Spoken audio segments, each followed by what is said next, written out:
Exposure monitoring is measuring and recording information.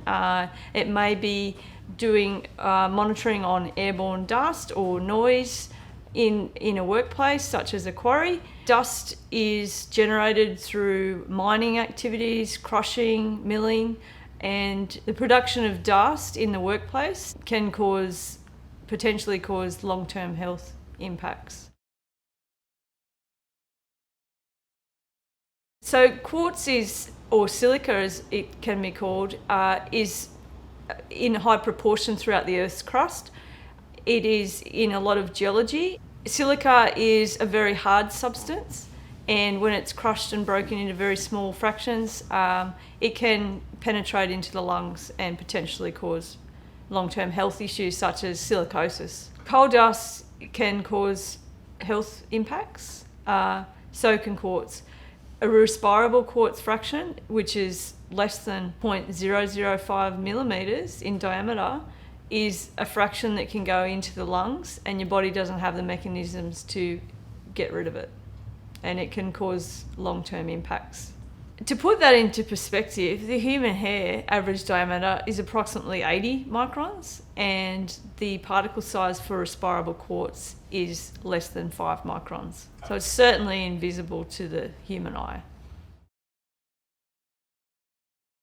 Exposure monitoring is actually going into the workplace and monitoring the workers whilst they're doing their normal job. Obtaining a sample is fairly straightforward. The person wears a sampling train, which comprises a small pump, which is worn on their belt.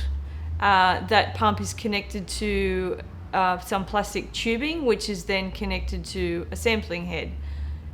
So you either monitor for respirable dust or inhalable dust. The Australian standard has a minimum sample time of 4 hours. Generally, I'd sample for 5 or 6 hours. Again, it depends on their shift length. You generally sample for the various tasks undertaken on site. For example, maybe someone working around the crusher, someone in a digger or a loader, and then maybe the supervisor who's running around doing a whole host of different tasks for the day.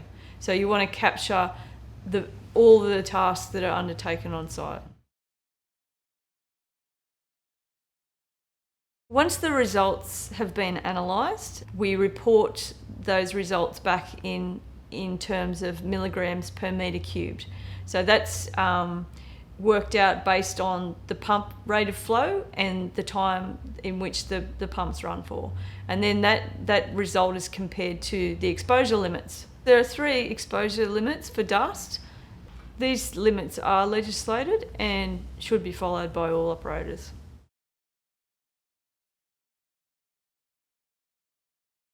The monitoring is undertaken and the results are then analysed, and in terms of preparing the report, from start to finish, it would take approximately 3 to 4 weeks.